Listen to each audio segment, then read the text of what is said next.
we're getting some startling details on global inequality from Oxfam, but some encouraging signs for the economy from the IMF. An Oxfam study finds that 82% of wealth generated last year went to the world's richest 1%, while the poorest half, about 3.7 billion people, saw no increase in their wealth at all. Here's just one example of the gap between the rich and the poor. A CEO from a top global fashion brand takes only 4 days to earn what a garment worker in Bangladesh makes in his entire lifetime. Meanwhile, the International Monetary Fund upgraded its global economic projections, especially so for Canada. It projects Canada will grow 2.3% this year. That's up from an estimate of 2.1% back in October. Growth for 2019 is estimated to see a bump to 2%. That's up from an earlier projection for 1.7%. Let's start with the Oxfam report, though. Here's just one of the ways to close the wealth gap from Oxfam's executive director. Developing countries lose $100 billion every year through tax dodging that is rooted through tax havens. That is money that should be paying for education of children, health, young people's jobs, but it's all stashed away in tax havens untaxed. All right, to help us make sense of all of this, we're joined by Sheila Block. She's a senior economist at the Canadian Centre for Policy Alternatives. It's nice to see you. Great to see you as well. We had seen such a huge rise from dire poverty of people that global inequality was really balancing itself out. Now we're seeing that start to limit itself, all while economic growth is continuing and seems to be going more and more to the 1%. Has that balancing out capped itself out? What is going on here? I think what it really tells us is that economic growth is really meaningless for the people who aren't sharing in its benefits. And while we've seen that decrease in the really extreme poverty, we're just seeing people nudge up above it, slightly above it, and they're still very poor. So absolutely there's been progress, but we really need to think hard about the role of economic growth and its limitations in addressing inequality. You know, because when we used to look at these reports, people would say a higher tide's going to float all boats, and we had for years seen evidence of that.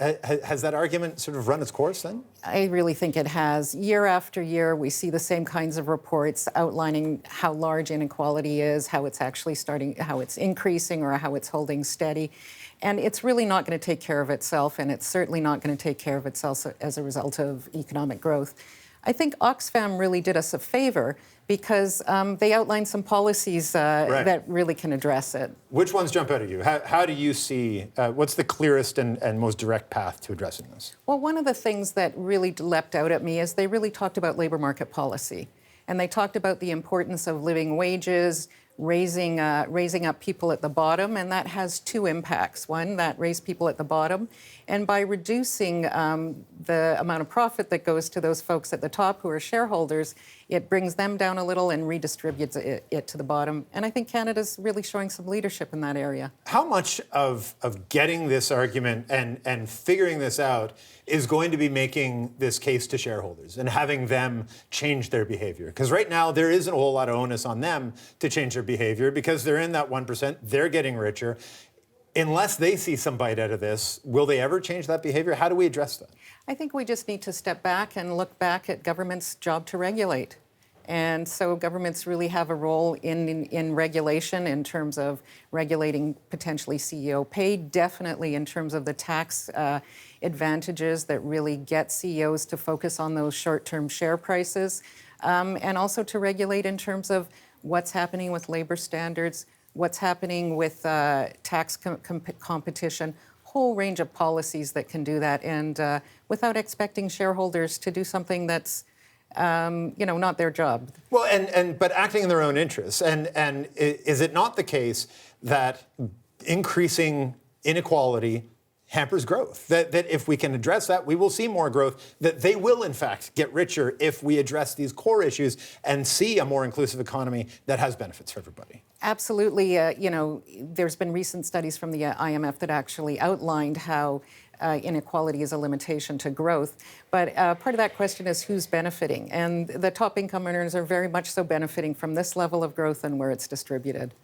So you take all of this, you take the IMF report, you take the Oxfam report, you take that last fact that the people that are benefiting a lot and have a lot of power to resolve these issues. Where do you stand? Are you optimistic? Are you at a heightened level of concern? How do you feel about where we're headed into?